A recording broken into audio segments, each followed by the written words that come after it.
Hey y'all, this is David, And I'm Kathy. and today we're going to talk about 5 plants that we love. So we were tagged by Back to Basics with Crystal for this collaboration. Hey y'all, I'm Kat. My husband and I moved our family from the city to the country hills of Kentucky to build our homestead, now keto inspired. David always says, A good man leaves an inheritance for his children's children. that's exactly what we're doing on Keto Country Homestead. Alright, so my favorite thing to grow is cucumbers. They're really super easy and I never have any problems with them. They go crazy. They just work really well for me. So I love growing them. I love eating them. The kids love eating them. So it's all around just a really good plant. And I am going to try a different variation this year though of some cucamelons, which I think are similar. But anyways. Also, the cucumbers are good at any time of day. They work for us on our breakfast table. Yeah. That's one of the things I like about them. Yeah. So, Breakfast, lunch, dinner, snack. yeah, and pickling them obviously Oh, yeah. is a favorite. I was able to do that last year and I really liked those a lot. I'm going to grow a lot more this year. I'm going to do trellises and all that stuff, so Yeah. I'm just going to expand it. Yeah, truth be told, I don't care that much for pickled cucumbers. I call them pickled cucumbers. I don't think we should be calling them pickles. It seems a bit elitist. I mean, there's lots of things that can be pickled. How do cucumbers get the exclusive rights to be called pickles? Lots of things are pickled. Pig feet, eggs, okra, jalapenos. You need to get with the times, cucumbers. You're a little insensitive, a little arrogant. It's that toxic masculinity. Oh my. Wow. But no, all that aside, I just never have liked the taste of pickles. But what's funny is I love sliced cucumber in a saucer with apple cider vinegar. I mean, you may not like dill then, Maybe. which I would like to grow my own dill this year to make my own cucumbers. Ooh, that's the deal. Yeah. Nice. I see what you did there. Well, I'm going to give a couple of my favorites. Yes. And really they're both peppers. Green bell peppers and jalapeno peppers. I've always loved spicy food. Jalapenos has got a little bit of spice. Sometimes in previous years we've grown these a lot. Oh yeah. Sometimes you get some that are spicier than others, but they are consistently delicious. Oh man, so good. I love them. I put them on my eggs. In our deviled eggs? Yes. That's the best. A slice of jalapeno on top of my deviled egg, and instead of paprika, cayenne pepper. I like paprika. Oh, I love it like that. Now, I've not grown habaneros with you. I've grown them before we got married, and I had great success with that. So I might try that again sometime.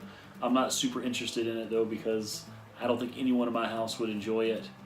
But I've got a couple friends that would probably like to have some for some salsa or whatever. So maybe at some point I'll get into that. But jalapenos are really important to me. I love harvesting jalapenos and green peppers in the morning. I like going out to the garden and getting those. And really, everything on this list, with the exception of one, is like a breakfast, like garden vegetable for us. So, but green peppers and jalapenos, that goes straight into my eggs or an omelet. I love that. And it also is pretty. It just adds some color to the kitchen. It's nice bringing in all that green. And then just to throw it out there as a bonus, we've also grown cayenne pepper. Those are really good, and it's got just a bright flash of red in the kitchen. It's pretty. But I also eat it a lot. Like, I eat a lot of cayenne pepper. Mm-hmm. Pretty much everyone who's ever known me, if they ever wanted to get me a gift for Christmas, they give me the big jar of cayenne pepper. Yeah. And I go through it pretty quick. That's how much I love it. Yeah, those are my two. I love getting up in the morning, walking through the garden, and getting like fresh green peppers and jalapenos right out of my garden. Which, by the way, they've got big boosts of vitamin C in them. So that's a way to get vitamin C on keto without having to eat an orange or something like that. One of our other favorites to grow is tomatoes. I think this is probably on everybody's Yeah. list. Yes. I mean, tomatoes and cucumbers, there's nothing really easier. And hardy. Tomatoes are hardy. I'm expanding my tomatoes, my cucumbers, peppers. We're expanding everything this year because I really want to try to put some in the freezer too. As much as I can possibly put in the freezer, I would really like to.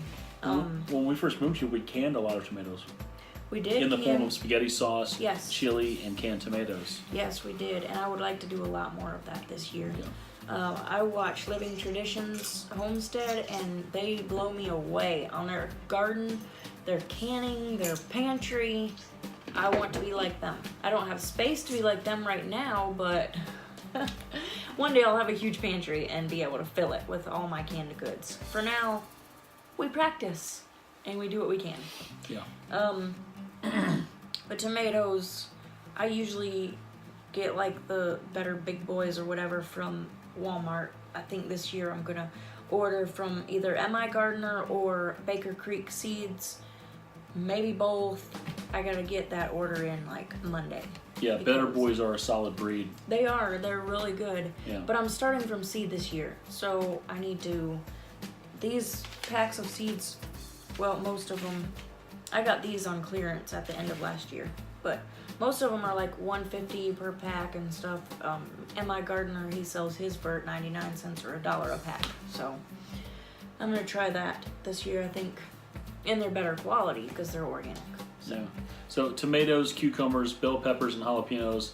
All four of those things are things that I like to go out in the garden to get in the Yes. morning, and some fresh eggs from Fresh our chicken eggs. coop. And I've got a wonderful big nutrient-packed meal. Yes. It's all keto friendly. That's super rewarding to us, and we get to harvest that food together as a family every morning, and then cook it together as a family and enjoy that together as a family. And there's always a lot of this is so good Oh yeah. at our table. There's never a shortage of the mm-ms. And then, like 2 years ago, we had the goat in milk, so we were able to have a cup of milk with Yeah. our breakfast. Mm-hmm. Yeah, and we had honeysuckles and blackberries too. So we would I made honeysuckle jelly. we made honeysuckle jelly. Yep. So the last one that I started growing last year, and I'll never stop. I loved it. I really loved it. Was the sugar snap peas. Mm-hmm. They are allowed on our diet. They're really good, actually, and In moderation. we were able to eat like a cup of them, and it was really low. Yeah, I don't know. I think we need to look at multiple sources of information.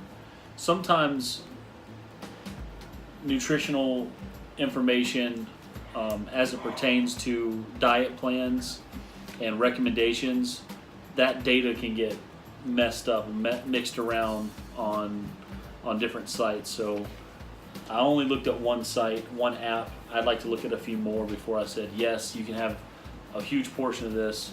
I'm not comfortable in saying that just yet, but from the one app that I saw, the carb count was really low.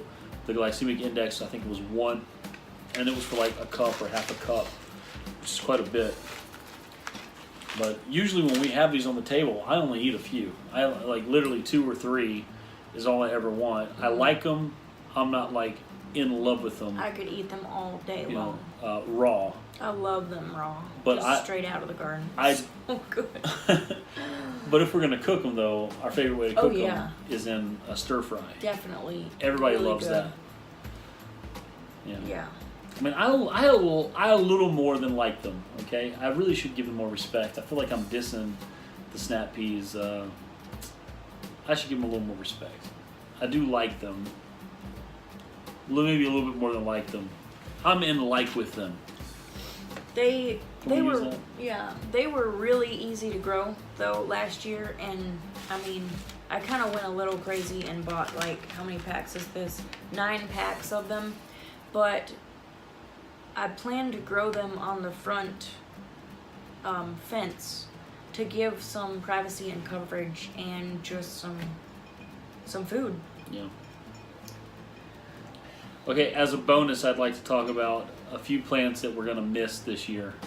I have a very personal goal to be on strict keto for at least 1 year.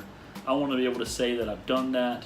I think that, once you're at your goal weight and your body's adapted to ketosis, I think it's okay to drop in and out of ketosis and experience other things, but I really need dietary discipline. That's something that I desperately need in my life, and I've finally been able to achieve that with the keto diet. I'm grateful for that. I'm not interested in giving it up. Certainly not this year, and I'm going to really miss fruit at summertime. Watermelons and cantaloupes, honeydew, just different melons, peaches, plums, all the fruits that you get every year. I'm going to miss them a lot. But there are fruits that I can have in moderation, such as blackberries, raspberries, and blueberries, which we have all of that. I have blueberry bushes planted, and I have raspberry vines planted, and we have blackberries that grow wild everywhere in Kentucky, at least in the eastern part of Kentucky, in the mountains. So I'm going to be okay. I'm going to enjoy some good fruit snacks and some good desserts, but I'll miss watermelon probably the most. Yeah, and cherries. Oh man, don't even get me started on all that. Just an apple would be so good right now. I don't crave anything other than just fruit. It's the only thing I think about. But it's a delayed gratification. I know that not this summer, but next summer, I'll be able to indulge. I'll be a lot healthier, and I can indulge a few days into enjoying some of those fruits that I love. Well, those are our top 5 plants that we love, tried and true for us, and we look forward to harvesting them again this year. All right, those are our top 5 plants that we love that are tried and true. Now we want to hear from a couple of other people who have a unique perspective on what plants work for them. So we're tagging Anna over at Mimsey's Garden. Yes, and tagging Tangi from Freedom Homestead. Yeah. They just moved, so they're redoing their garden this year. I'm pretty sure they're really excited about it. Yep. And I know that they have tried and true stuff that they're growing again this year. Yeah, they're kind of in like a reboot stage right now, Yeah. but she has a lot of insight, so I'm sure this would we would all benefit greatly from that. And also, Anna at Mimsey's Garden is so enthusiastic about gardening, and she does a really good job. Like her rows, I'm just impressed with how straight her rows are. Yes, her garden is like Yeah. perfection, and she's adding on to it and stuff. It looks really nice. It does. Yeah, it's really pretty. And in one of her recent videos, she said she had some cattle panel trellises. She said, and they're not straight because my yard's not straight. And I'm sitting here thinking, over here in Crooked, Kentucky, where nothing is straight, I'm like, you don't know how good you got it, girl. That is about as straight can get. But everything she does is super profesh and looks really good. So there you go. There's 2 shout outs to you guys. Big tag to you. Looking forward to what kind of content you can deliver on this. As always, y'all, thank you for watching. And God bless you. Woo!